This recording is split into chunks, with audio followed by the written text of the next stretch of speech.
Hi, my name is Keith Hall. I'm a CPA and I've spent 25 years working with small businesses just like you.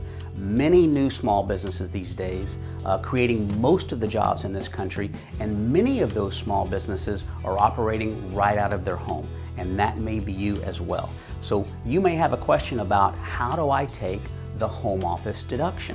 The bottom line is Congress and the IRS has recognized that small businesses operating out of their home should have a deduction for that. Big businesses get to deduct their facility expense, so it only makes sense that we should have that deduction as well. So how do we go about that? Well, if you do operate out of your home, there's really only two requirements.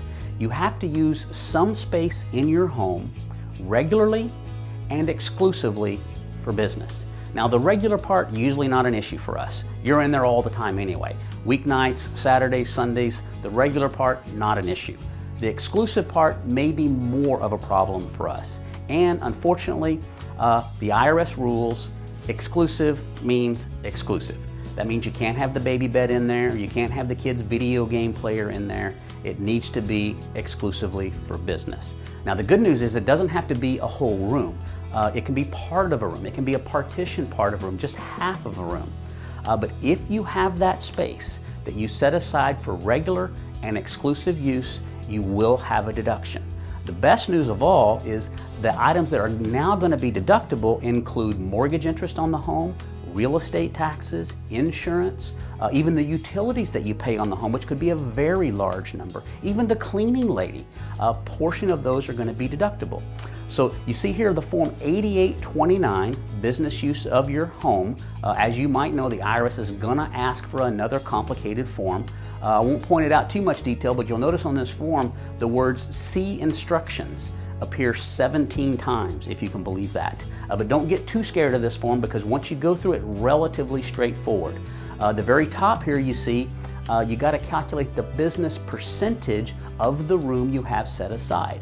So measure the square footage. If it's a whole room, great. If it's just part of a room, also great. Figure out the square footage of the office. Compare that to your overall square footage of the home, and that's the business percentage. Okay, keep that number in mind because we're going to need that.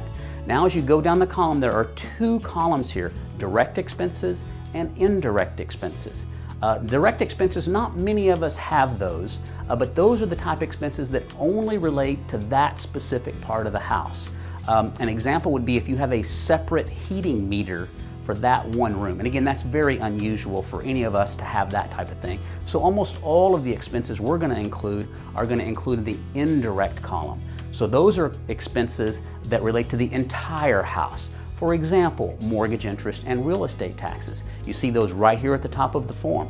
As you read down, you got insurance. I mentioned utilities, your heating bill, your electric bill, your water bill. All of those type of things are included right here on the form.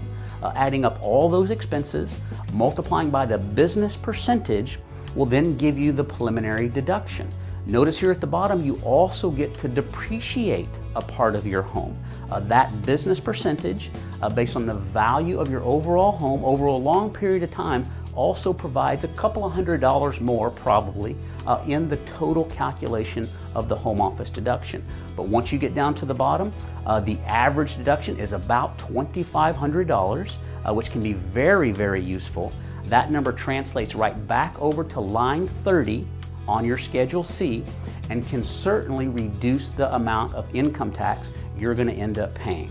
But the key issue here is, if you have a place in your home that you use regularly and exclusively for business, you have a deduction. Download that Form 8829. Don't get scared of it. It is definitely complicated, but go line by line. Make sure you have the support for all the numbers you put on that form. And when it's time to do your tax return next year, you're going to be happy that you filled out that form, because you're going to end up paying a lot less in taxes. Thanks for watching. Don't forget to check out the links above and the links below for more detail. Also, make sure to rate, comment, and subscribe. If there's something else you would like to see, just let us know. Email us at request@mahalo.com.